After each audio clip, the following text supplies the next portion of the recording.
Hello and welcome to this episode of Breaking Bread, created from Locked In, where we meet at the table and have meaningful conversations with those who've been affected by the justice system and who are active in reform. I'm your host, Dee Marie, and our very special guest today is Hugo Gonzalez. Thank you so much for coming on to our podcast. Why don't you introduce yourself? Tell us a little bit about how you grew up, your childhood, and the factors that led you to a life of crime and ultimately prison. Yeah, first of all, thank you for having me. It's an honor. Surrounded by greatness, and I really honestly love being able to not only come out of prison, but come out of prison and focus on the positiveness, and then actually work with the individuals that I was in prison with that are like-minded in the same path that I'm in. So thank you for having me once again. For sure. My name is Hugo Gonzalez. I'm 38 years old. I was born and raised in Long Beach, California. So I had the typical life. For a long time, I thought that the majority, if not everybody, lived the way I lived. If I was asked the question of, did everyone have a gun in your neighborhood, I would immediately would have said yes. If someone would have asked me, was everyone in your neighborhood a gang member, I would have said yes. I grew up with this distorted belief that everyone was living a certain way because I felt that I never had a choice other than to live the way I was living, and that being a very extremely negative lifestyle. So I really didn't understand why it was that I chose to do the things that I did up until I ended up in prison. And I was in for the first 10 years. For the first 10 years, I was still doing and living the same way, same distorted way, and a very destructive way that really wasn't helping anyone out.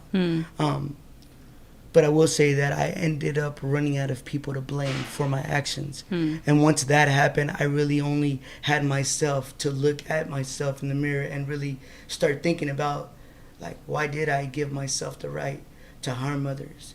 And it wasn't until I started recognizing that I had this distorted version of what a man was and how I constantly just wanted to prove myself worthy to other people. And I really started thinking about, when was it that the opinions of others became greater than my own opinion? And when was it that this became the driving force of how I wanted to live my life? And simply shrugging my shoulder by saying, I had no choice. I did what I did because I had no choice. And really honestly recognizing the victim stories that I was telling myself at that moment and how my environment was influencing me.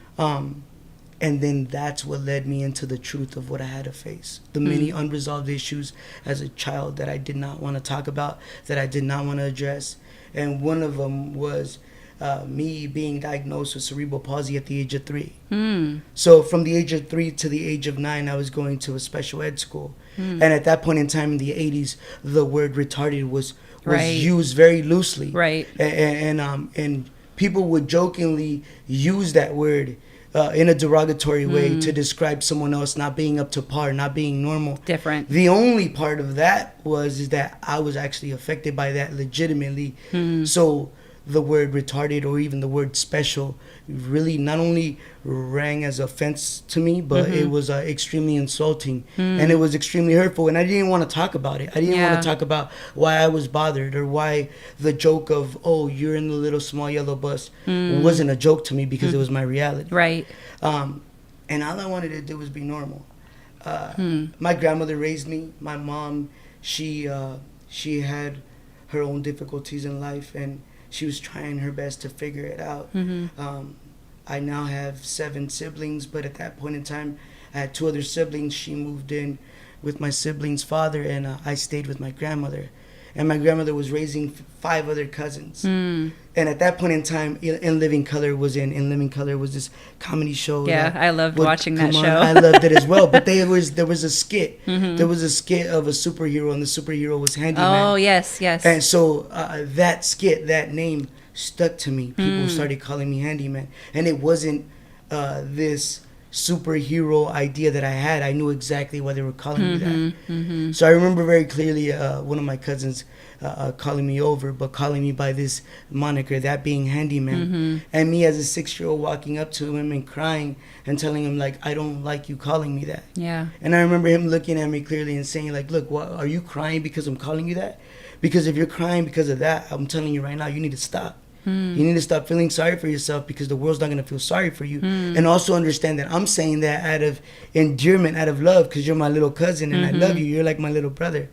So even though his version or his justification of saying that was distorted, it still didn't change the fact that that was the day that I honestly started sucking up my emotions and drying up my tears and really convincing myself that it's not manly to tear up. It's not manly to show emotions, but more importantly, it's not cool to be myself, because at that moment I realized I am not normal.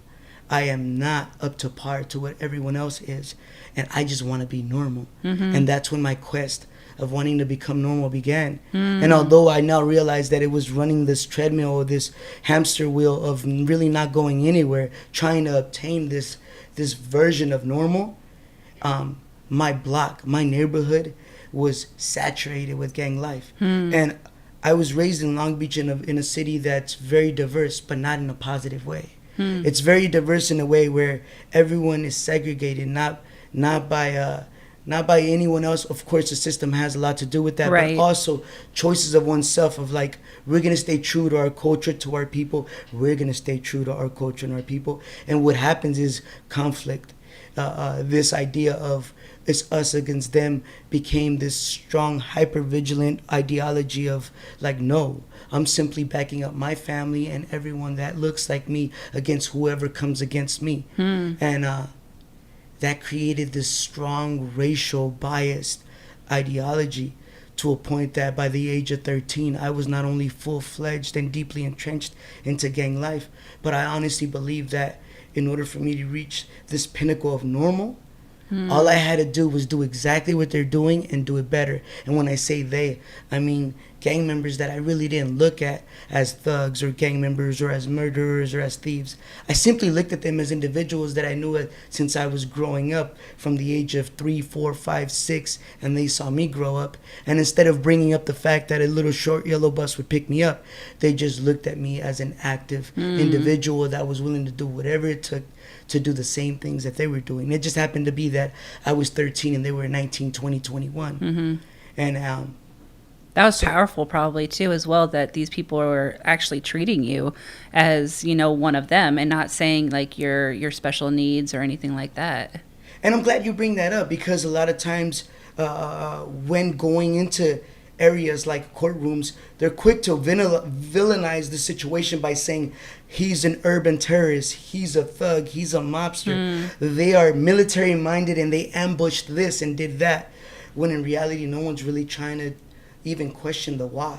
Like, what even led you to this point in your life? Right. And if that question would be asked, the answer would be very, very normal, and it would humanize individuals instead of demonize, in the sense of looking for acceptance, looking for affection, looking for a sense of security and a sense of love. And even though it's a distorted version of, it feels so real that any and all juveniles, kids that are entering into the realm of individuals that are outcasted from the quote-unquote normal, all of a sudden it just feels normal. It feels like everyone here knows what it feels like to not know your father, to not know your mother well, because she's working a 9 to 5, and then after that she's working 2 other jobs. Like, no one's really questioning that, and at the same time we're all sucking up our tears and our fears and our emotions and simply proving to one another that we have each other's back. Has nothing to do with robbery, has nothing to do with murder, has everything to do with this unification of becoming or being human beings and building community. It just happens to be that community is completely negative, but not knowing, like, so. And this is the reason why many individuals, many juveniles, and I speak of juveniles because we were all juveniles at one point, and it begins somewhere. Many juveniles would just look at it as like, well, I don't know why I did what I did.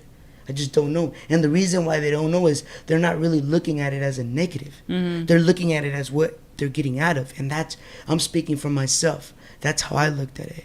And that's how I ended up facing 3 consecutive life sentences for 3 counts of attempted murder at the age of 16, and then ended up being found suitable to be charged as an adult under Proposition 21, and then actually being sent to an adult court and being sentenced to an adult prison to serve 3 consecutive life sentences in an adult prison, and then ending up serving 18 and a half years. Now, by all means, I'll be the first one to say that I would not recommend that to anyone, but at the same time, all my experiences have led me to be the person that I am today. Mm-hmm.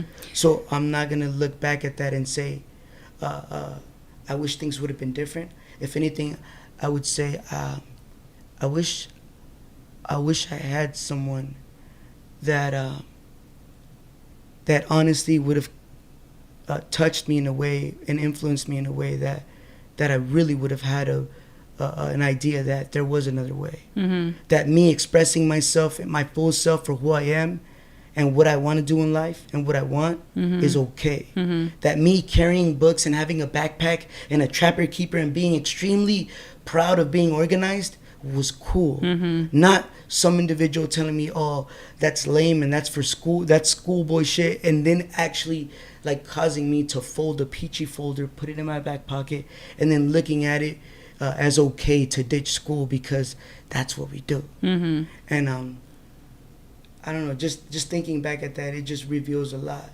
But at the same time, it also motivates me into who I am today and what I do and why I do it. And hopefully being a mentor to those youth, because being a youth, that's your formative years where you're really trying to find out who you are, all of those different types of things, and that's where your influence is most touched by. And if you can be able to be somebody that could reach and be that mentor that you wish that you had, you have no idea the lives that you can be able to save from the lifestyle that you ended up in.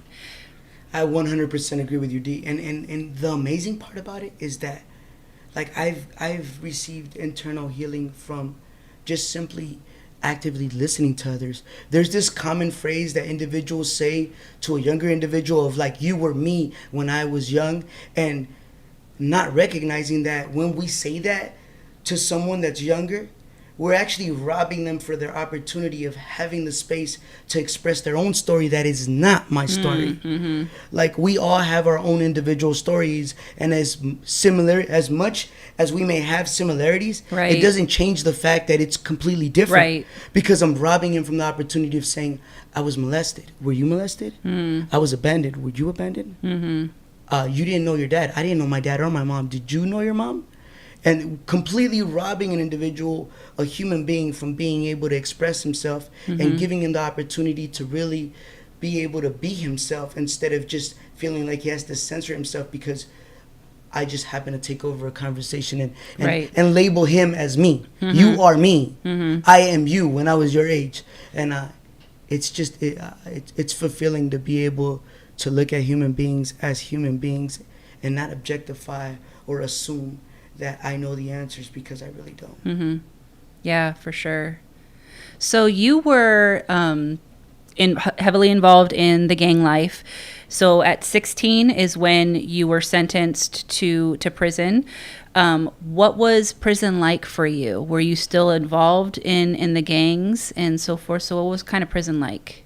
So prison was the next stage of this gang life that I was still getting to understand. When getting into a gang, I didn't look at it as like, and here I am getting into a gang. It was more like, I'm finally associated and a part of individuals that understand me.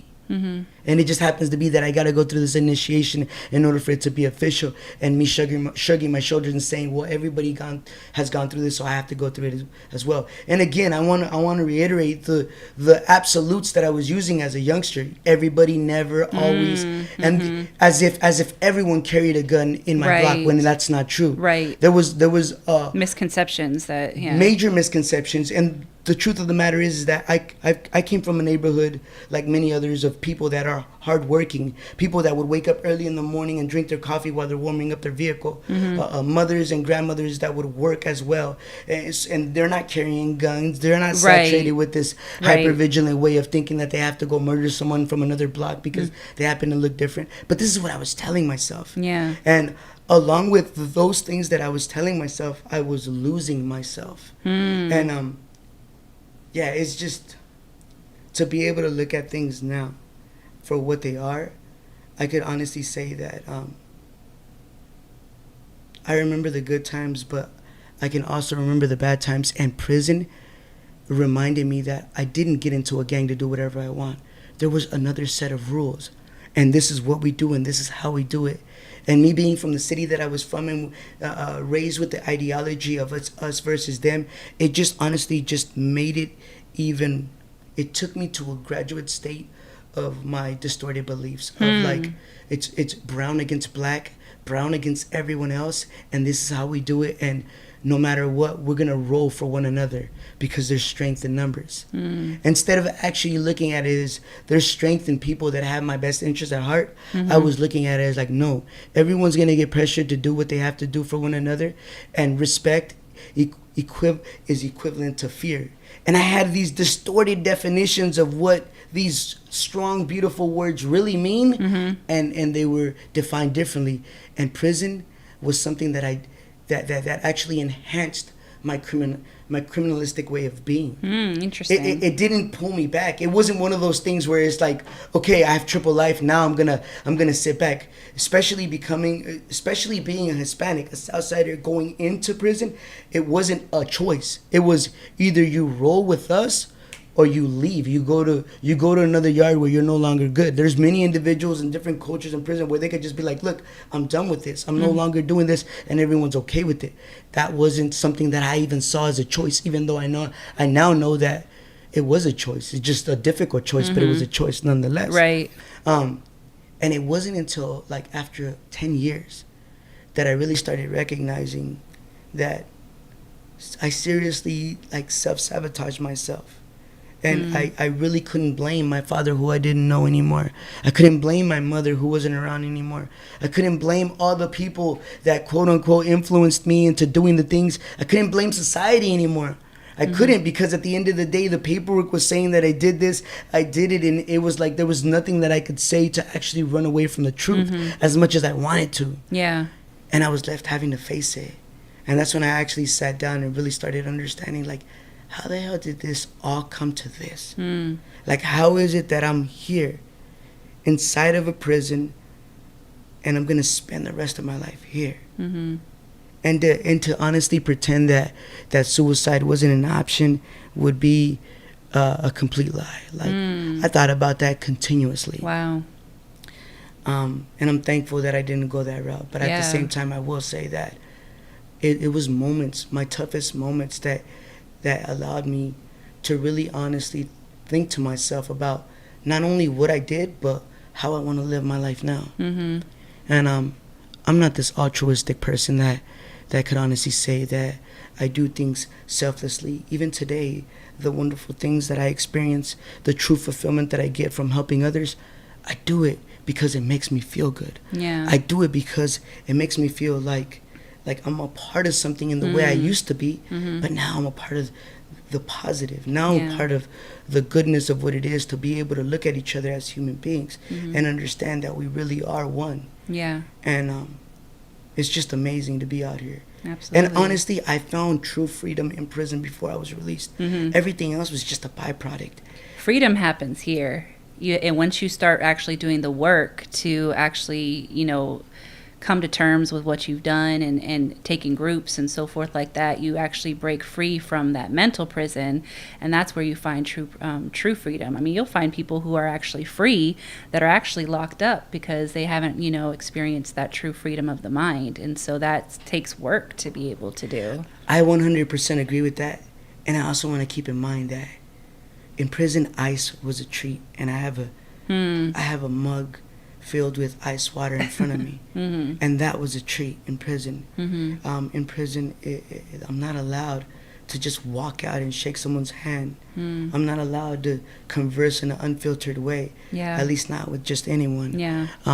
So the fact that I'm out here, the fact that things have gone the way they have, and I'm able to actually have the privilege to walk out and then do the amazing work that I do, I will say that although true freedom is found from within, physical freedom is beautiful. Absolutely. It really is. Yeah. Yeah, it's a beautiful journey. So you said you did 18 years. So you're saying 10 years you were still in that criminal behavior mindset and so forth. So what was that turning point for you? What was that light bulb, or was it a person or a conversation that helped you to turn away from your criminal behavior and really start taking accountability and moving forward with what you is second half of life, basically? So in 2012, there was a possibility that I had testicular cancer. I went to the doctor. They gave me the test. Excuse me. I walked up to the second floor infirmary in Soledad State Prison. And I sat in this waiting room for my results.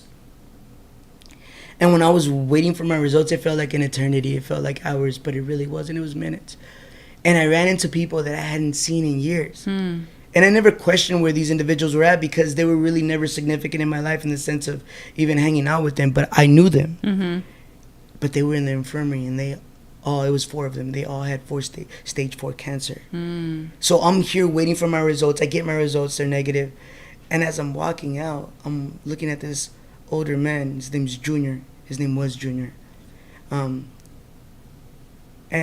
as I'm walking out, I turn back and I look at him, and I couldn't help but to feel bad, because I never even questioned where he was at, and he was here the whole time.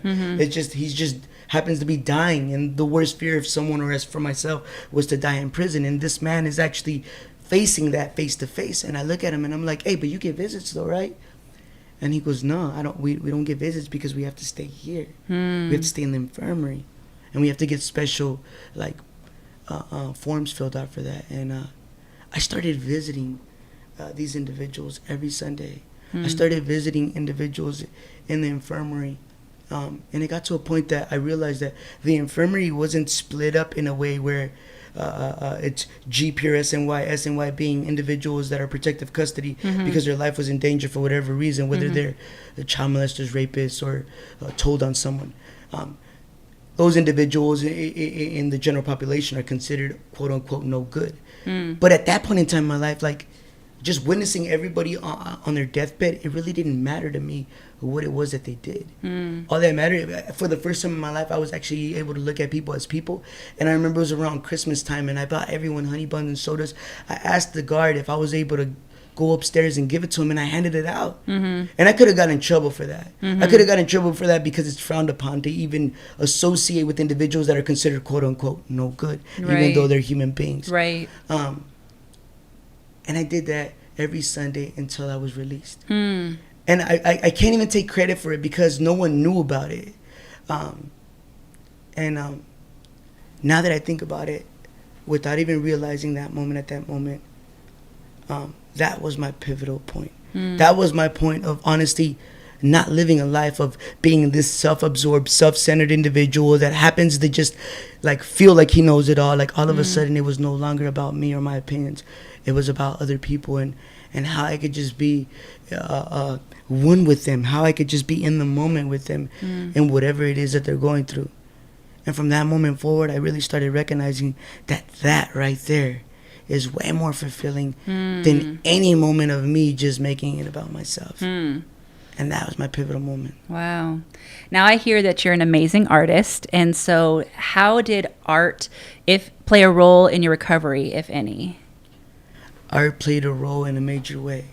I started my time in Salinas Valley in a level 4 180, very violent area, very violent prison. My mom moved to Oklahoma. And she was making ends meet, so I really didn't want to ask her for any money. I didn't want to be a burden to anybody. So I knew that I needed to do something. And an uncle of mine who had also been in prison, he's a great artist. And I always looked up to my uncle, And I figured I could make some money if I start drawing. And I had a friend buy me a box of colored pencils, Crayolas, and some cardstock, and a coloring book, a Precious Moments coloring book. And I would outline precious moments Nice. on cards, and I would color them, and then add like wax on the eyes just to make them look glossy. And I would sell them for a tube of toothpaste. At that time, Colgate was like $2.50 a tube. The reason why I bring this up is because that went from being able to like put money, or I should say put food on my shelf, because I was able to barter the toothpaste for soups and dehydrated beans or anything else that I wanted, to actually becoming something that I wanted to, that grew into something else. I wanted to draw portraits. I had these pictures of my son as a baby, of my grandmother, and I wanted to be able to draw them. I wanted to be able to take these pictures and like make this picture a reality. Yeah. And I honed in on portraiture with just mechanical pencils, and then from there I picked up painting. And many people use the phrase that, that was my escape, art was my escape. But it really wasn't my escape. I was 100% aware that I was sentenced to prison, and that my earliest estimated parole date was 2075. There was no lie, because it was on black and white, and there was no going around that. But what I did know is that when I was drawing, when I was painting, it was a form of me just forgetting time and where I was at. Like I could just feel the texture of whatever surface I'm working on, and I was just in the zone.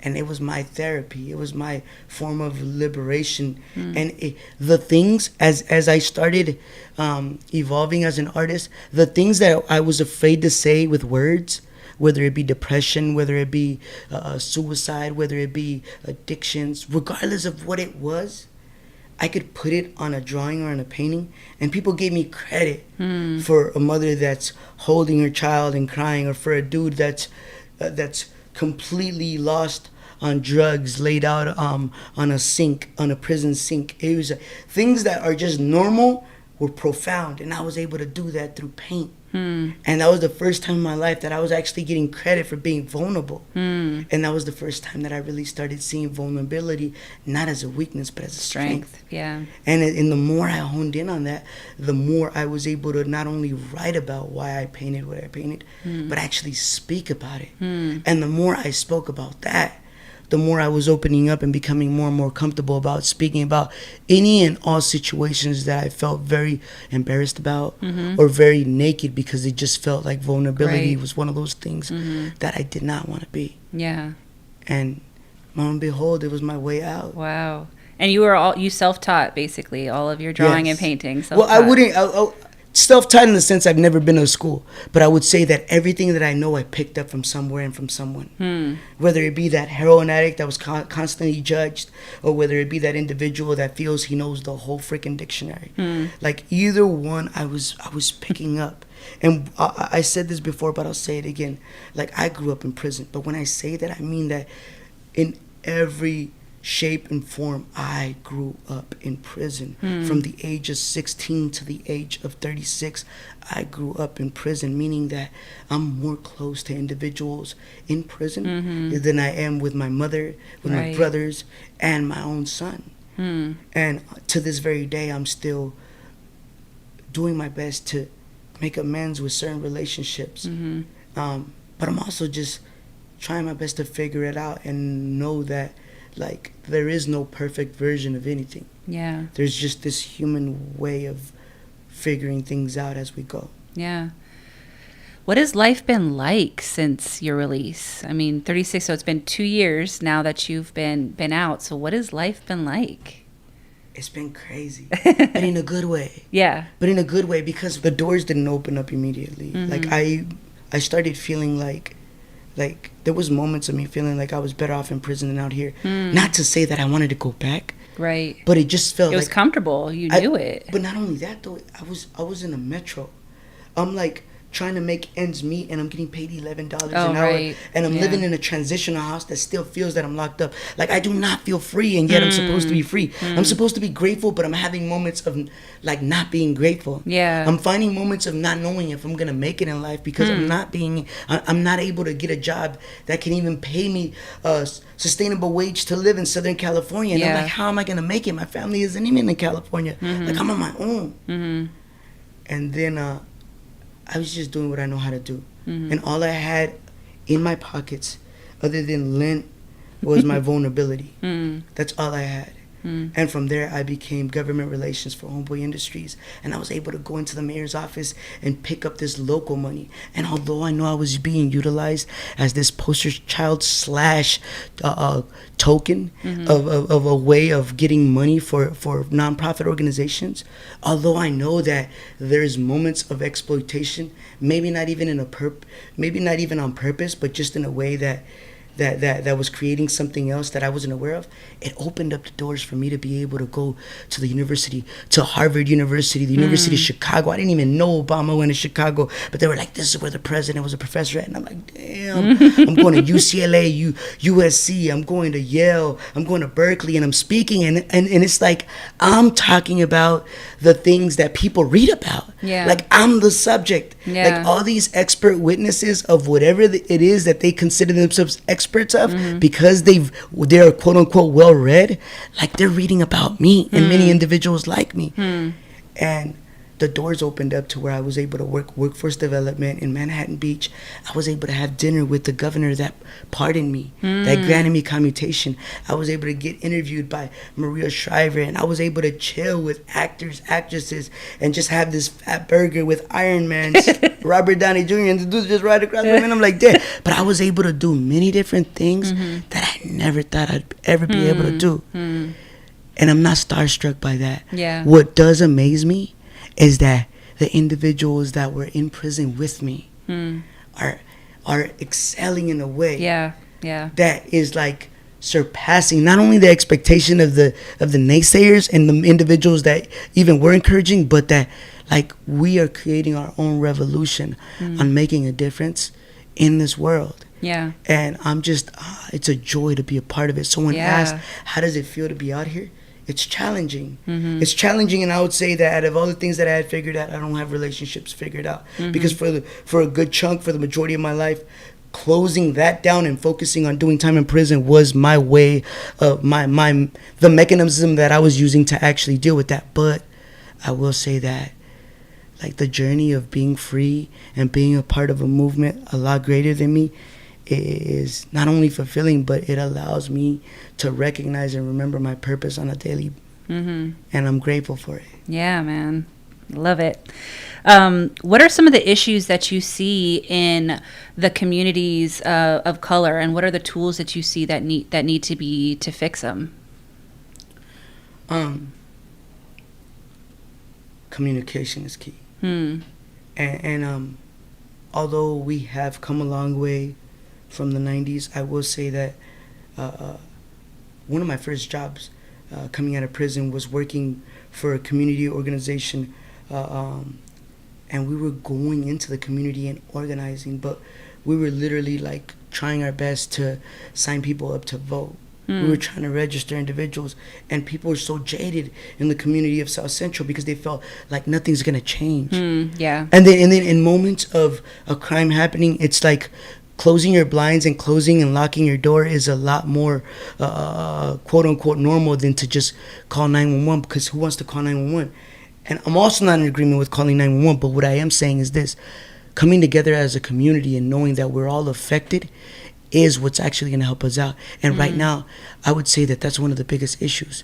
To unify in a very genuine way and recognize that we are all affected by the things that are happening. And when we recognize that, we'll actually see skin in the game for each and every one of us.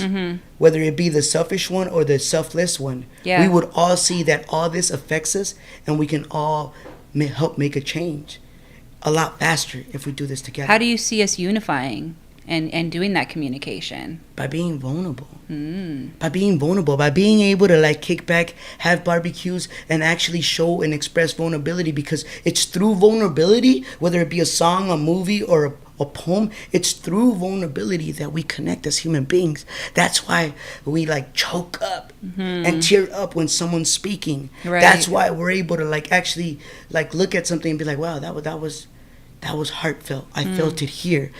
You know, I felt it, and it's in those moments that everyone is able to come together and be like, you know what, your son is my son is your son.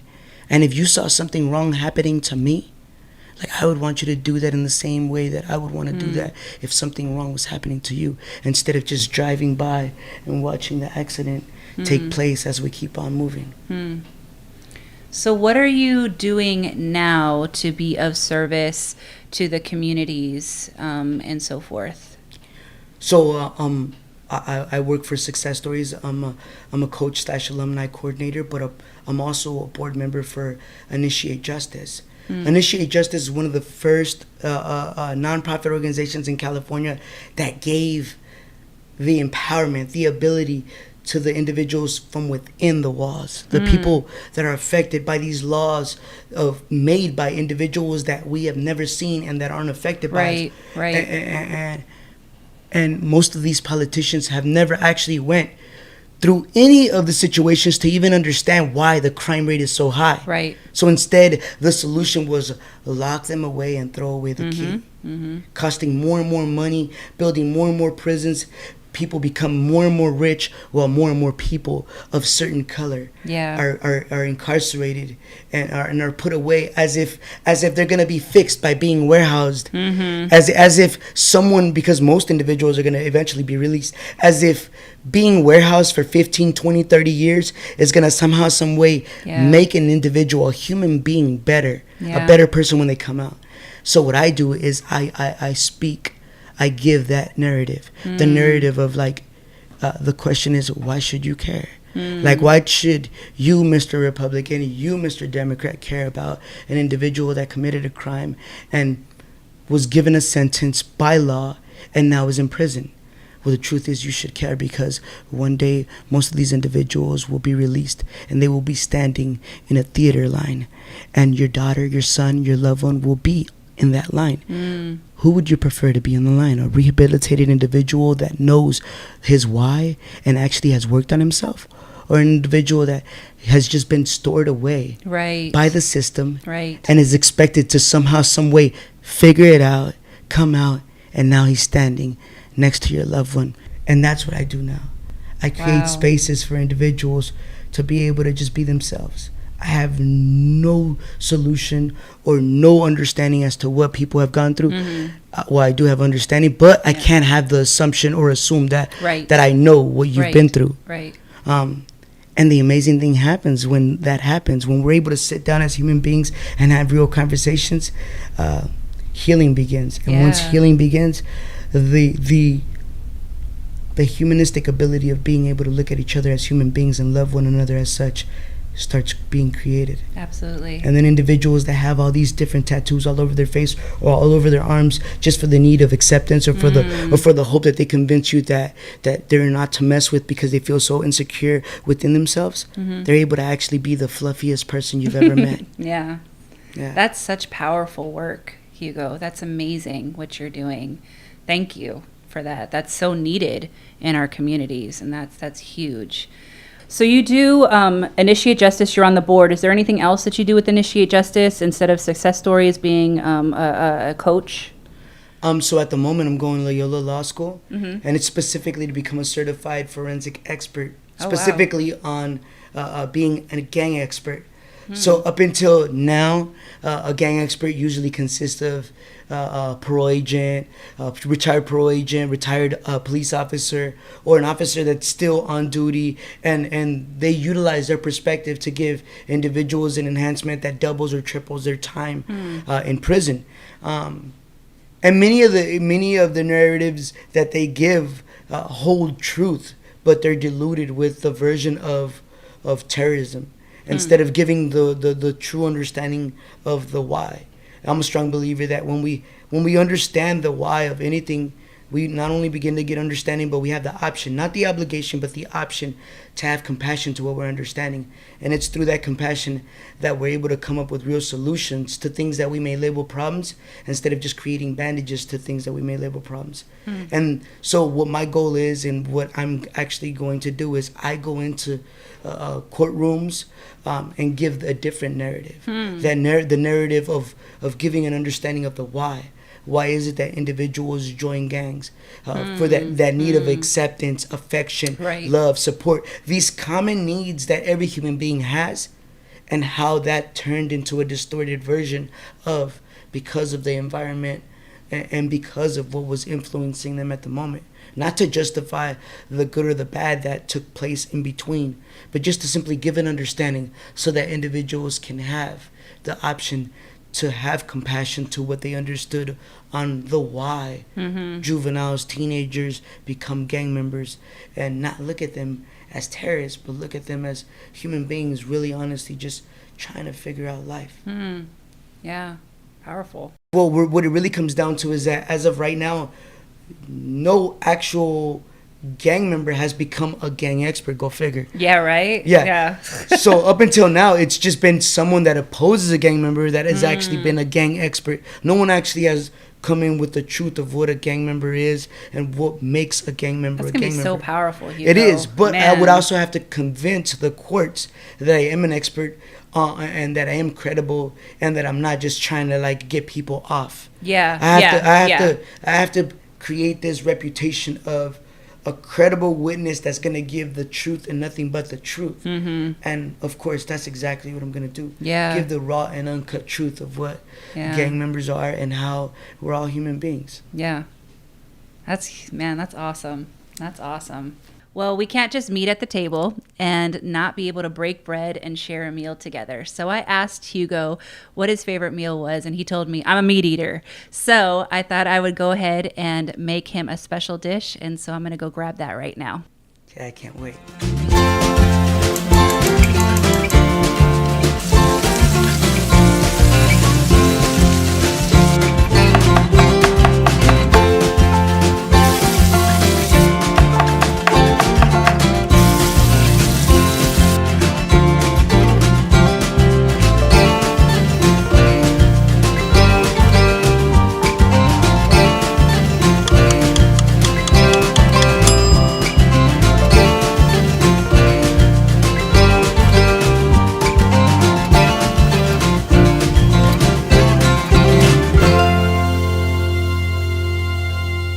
So, Hugo, what I made was a roasted chili tri-tip with garlic oven roasted potatoes and broccoli. So, take a taste and let's see how it is. It sounds good. Oh, man. Yeah, you don't even need steak sauce on it. You don't. It's good. That's 5 stars. The texture, the crisp, the coke. Oh my god. So this is from a meat eater, so I'm not, I'm taking tips, so that's good. I'm glad you like it. So Hugo, before we get our grub on, is there any last words that you have that you want to leave our audience with? I know you you have a mouthful of steak. Perfect timing, man. Perfect timing. Right when he took his bite. But are there any last words that you'd like to leave our audience with?